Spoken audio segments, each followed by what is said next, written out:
Hello and welcome. If you're already familiar with my channel, you know that usually I'm trying to revive very old hardware. But dead hardware is dead hardware, right? So from time to time you also can see something not quite as retro here as well.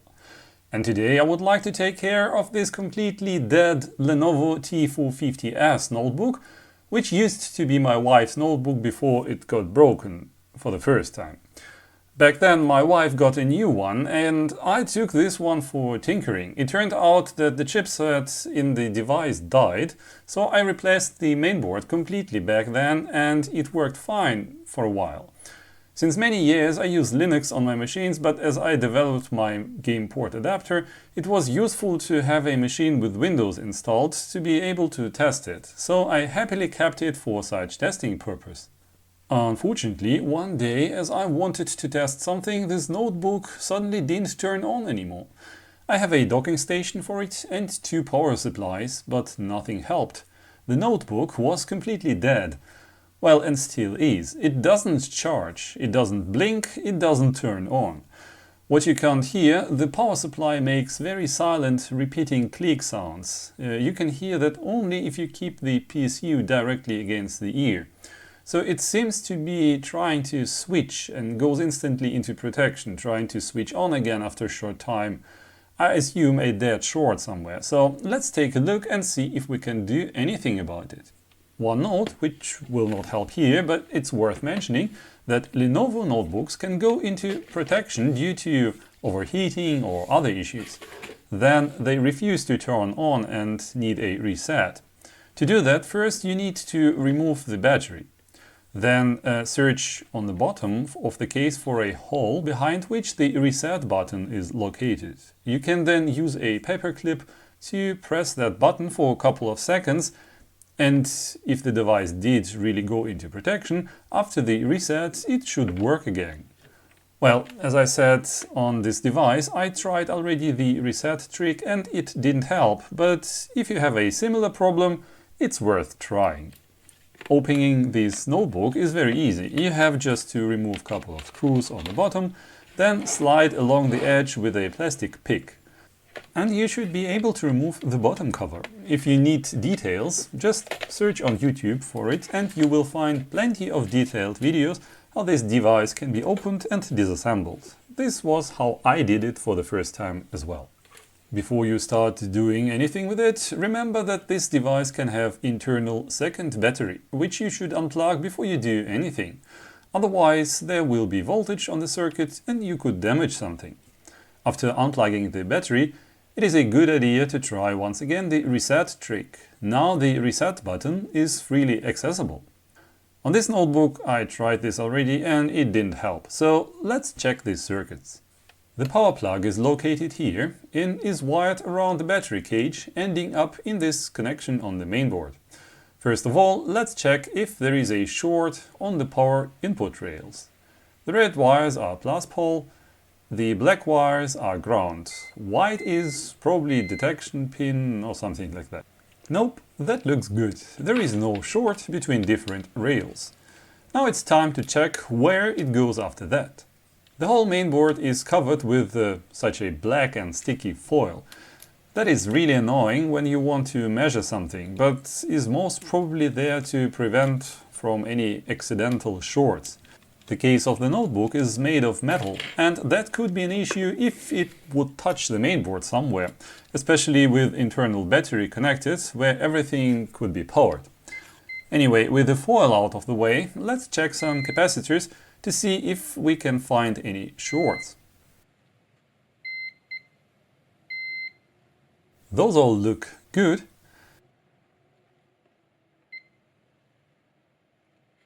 This is a low value power resistor, so it must be of low resistance, obviously.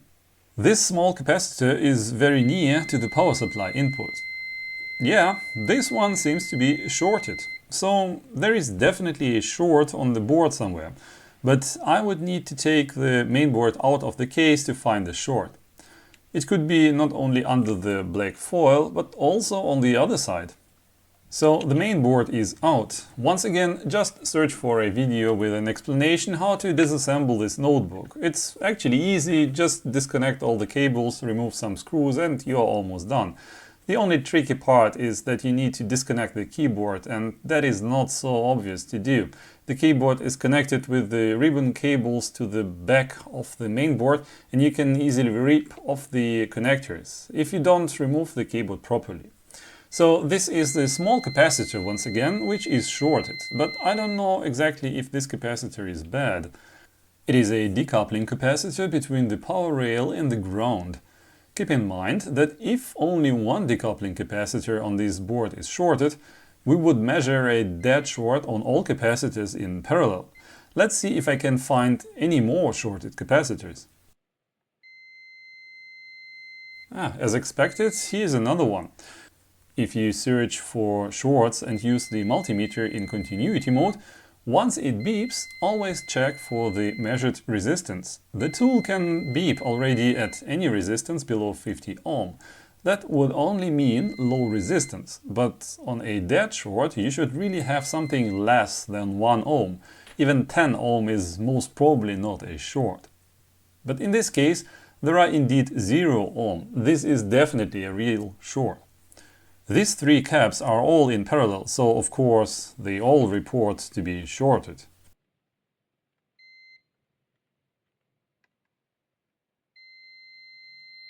Here we have another one. Let's check the other side. Yes, also here I can measure a short, so there is at least one shorted part somewhere on this board. But it's going to be hard to find out just by looking at the PCB where the problem is located exactly.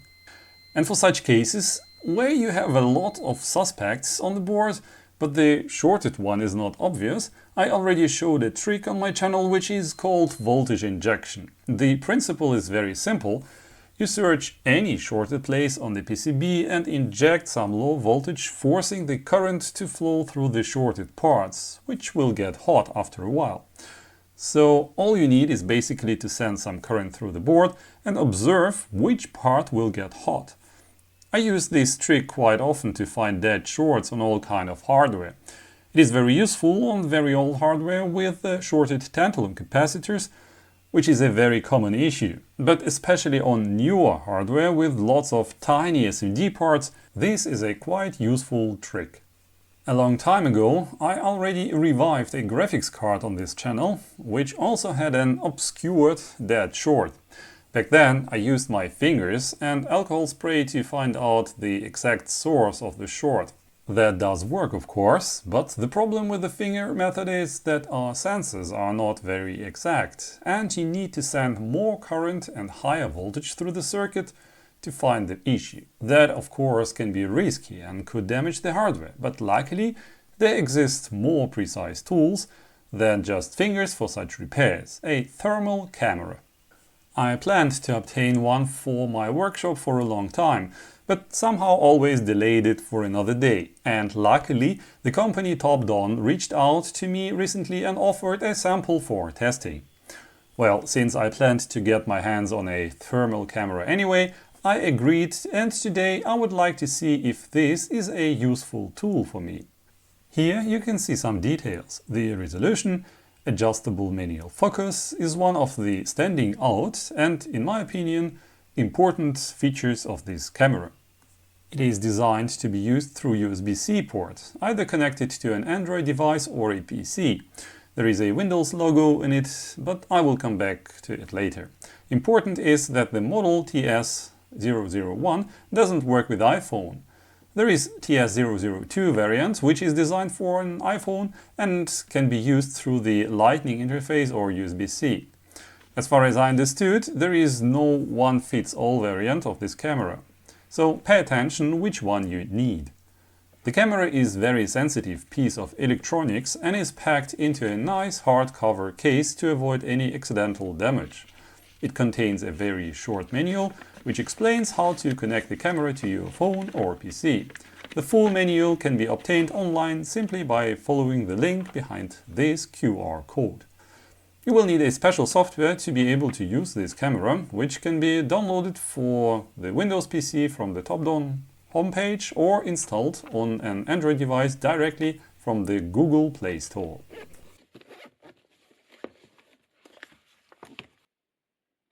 In the case, we have a strap and an USB cable with USB-C and USB-A options, which can be used to connect the camera to your PC, smartphone or tablet.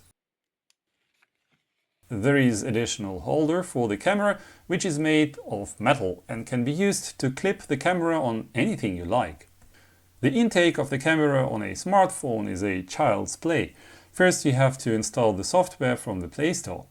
This was the first negative point which I found. The software asked for allowance to share my user statistics data. I'm aware of my privacy and I don't like to share anything what I don't really need. So keep in mind that using this software you will be forced to share at least some of your data. Anyway, plugging the camera into the USB port is not quite sufficient.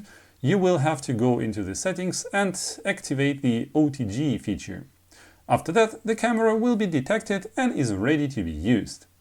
The camera needs some seconds to initialize, and after that you will see the thermal image with the hotspots marked with temperature information. I will come back later to the software. Now let's finally see if this can help us with that dead notebook. To inject some voltage, I will use a lab power supply which can be limited by voltage and current. This is very useful if you don't want to inject too much power into the broken part. To make it a bit easier to hook up the power supply, I will solder a wire to one of the spots where I measured the short. The power supply I will set to 1 volt and limit the current to 50 mA. The plus pole of the power supply goes to the wire I just soldered and the ground to the ground on the PCB. Now we are sending 0.5 watts through the shorted part. So let's see if we can see something through the thermal camera. Please excuse my shaky hand. It's the first time I'm using it, and the view angle of the camera is extremely narrow. This is something to talk about as well. But for now, let's continue searching. Maybe at this point it is also important to mention how such a thermal camera works. In a nutshell, the warmer something is, the more infrared light does it emit. And the camera basically measures the amount of infrared light emitted by a part. Obviously, infrared light is perfectly reflected by shiny surfaces like metallic surface or foil like the one on this board.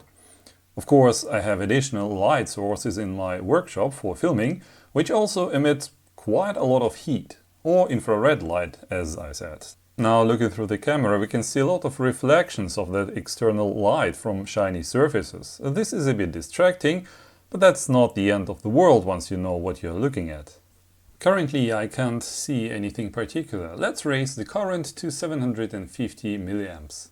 Oh, look at that! There is a spot on the board which indeed is getting warmer. That is very important, by the way. Parts which are getting warmer will also warm up the PCB around it, and this is how reflections can be distinguished from the real heat sources.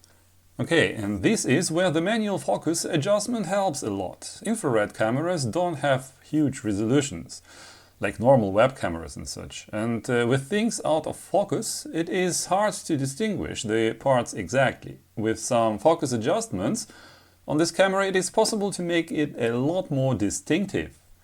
Yeah, funny enough, the place where the PCB gets warm is exactly where I soldered the wire previously. But it's still not clear what is getting hot there. On the other side, I don't see anything particular as well.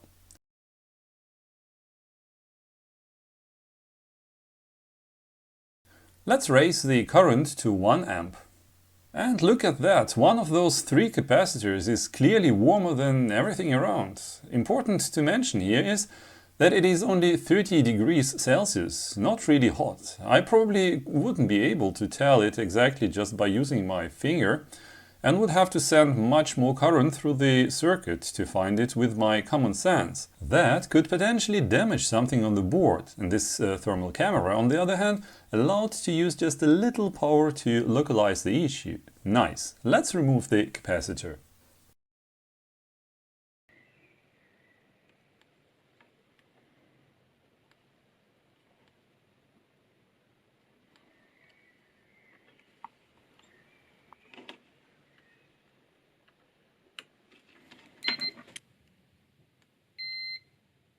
Yep, and the short is gone. The capacitor is definitely shorted.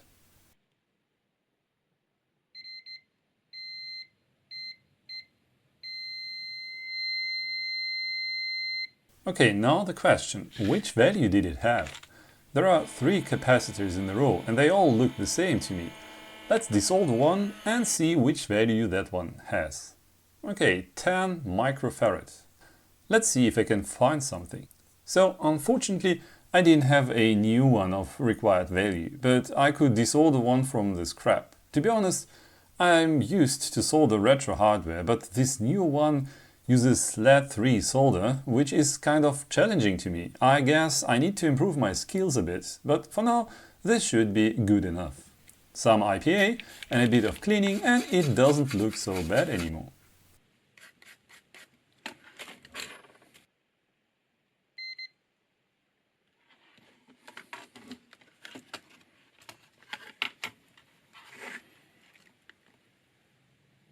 Luckily, we have no shorts. Fingers crossed, let's put the mainboard back into the notebook and see if this was worth the effort. Theoretically, I could remove all this black foil from the PCB, but as I previously said, it can protect the board from potential damage, so I'll leave it in. I will not show the complete reassembling process, just as I said, there are plenty of videos which show how to do that. Just when you put the board into the chassis, pay attention to all the ribbon cables around. Don't squeeze them under the PCB and check twice before you screw everything in place. Those cables are very fragile and annoying to fix. Everything is back in place. Let's make a short test before assembling the rest.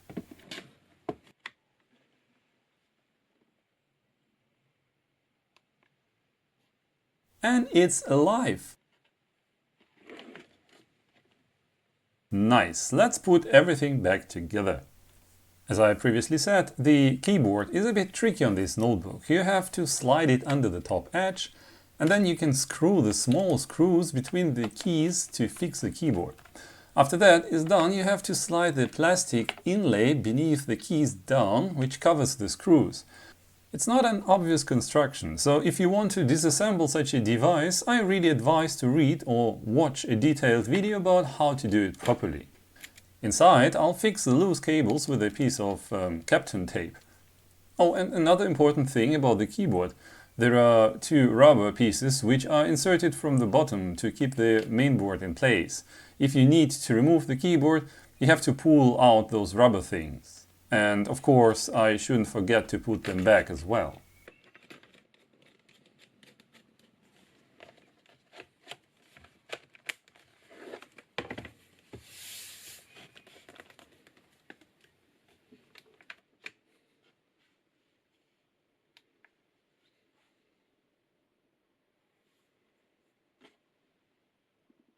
Looks good, still turning on. As I took out the mainboard, I disconnected the BIOS battery, so it of course forgot all the BIOS settings. And Windows is booting too, that's fine. I will do some tests later, charge and discharge the batteries a couple of times, but so far, looks like this notebook is back from the dead. So with such issues, where you have to find a short, a thermal camera is a great help. As I said, you can do this with your fingers and some spray tricks, but then you would have to inject more power and potentially damage the circuit. With a thermal camera, you can do the same job in a much more delicate way. Now let's talk about 2 weaknesses of this camera, which I found. First one is more just a minor annoyance than a weakness. The camera recalibrates every couple of seconds, and every time when it happens, the image freezes for about 2 seconds or so, and you can hear some clicking inside of the camera. This happens because it has an extremely sensitive infrared sensor, which can be disturbed by the own heat inside of the camera. That's why it has to be readjusted regularly. Another weakness which I found more annoying is that it has an extremely narrow viewing angle. This is a 15 cm ruler. As you see, I set up the camera in such a way that it is able to show the complete ruler from one edge to another. Now, to fit this 15 cm ruler into the screen, I have to hold the camera about half a meter away from it. With a simple math, this means that the view angle of this camera is less than 20 degrees. that is very narrow, and if you hold the camera at a distance of 10 to 20 centimeters from the PCB which you want to inspect, you will see just a cutout of only about 3 by 3 centimeters. That means you would have to move away the camera all the time to see a bigger area, but you will lose the focus. Luckily, this camera has a manual focus which you can adjust, but you have to do it all the time if you want to switch between near and far distance. This is also what you could see in my recording as I was searching for the shorted capacitor on that notebook. Most of the time there was quite a blurry image because I was trying to see as much as possible of the board, but then needed to investigate some close-ups, and readjusting the focal length all the time was a bit annoying. However, I think this is just a matter of practice. I guess in a normal use case, I should first look at the board from a distance to get a better overview, and then, if I see the place where it gets warm, I could look closer there, readjusting the focal length only once. As I said, this is the first time that I used it, and even if it didn't look nice, it still absolutely did the job and I could find the issue. Furthermore, talking of view, it is probably important to mention the software. First of all, if you use the thermal camera on your phone, you can use the phone camera as an overlay. Of course, it doesn't align perfectly with the thermal camera image, but it can still give you a better idea of what you are looking at. In the software, you can of course shoot pictures and videos, also set all kind of different settings. I found it funny to switch between the modes, but all that was more like playing around. Eventually the default mode and settings were just fine for the normal repair use case. My first try was very shaky, as you saw, but as I previously said, the camera can be inserted into the holder and clipped to anything you want. I tried to clip it to my camera holder using the USB cable to connect it to the phone. This was a much more stable experience where I had hands free to move the hardware around, setting the focus, the voltage on the power supply, etc. I tried this camera not only with my smartphone, but was also curious if I can use it with my PC. I didn't try it on Windows, but that is officially supported and I expect that to work fine. I was rather interested if it works on Linux as well. There is no official Linux support for this thermal camera, but as I connected it to my PC, it was directly reported as a normal video device. So I just opened it with MPV video player and it just worked. It was just a grayscale video and temperatures were not annotated, but that already would be enough to see the hotspot on a PCB. That opens an opportunity for even more interesting experiments and ideas, which I will not go into in this video. However, I was excited to see that there is already a simple open source viewer for it made by Wright, which I could get up and running. That is already a big deal. Big thank you to Les at this point for providing the code on GitHub. And also big thank you to Topdon for providing a sample and giving me an opportunity to try out this thermal camera. As you saw, it was quite useful, and having that Lenovo notebook repaired now, it was absolutely worth the try. If you are interested in buying this camera, Topdon provided some links which you can find in the description. So far, I hope you enjoyed this repair. I'm super happy to have my notebook back to life, and now I will go and test it a little bit. Thank you for watching and goodbye.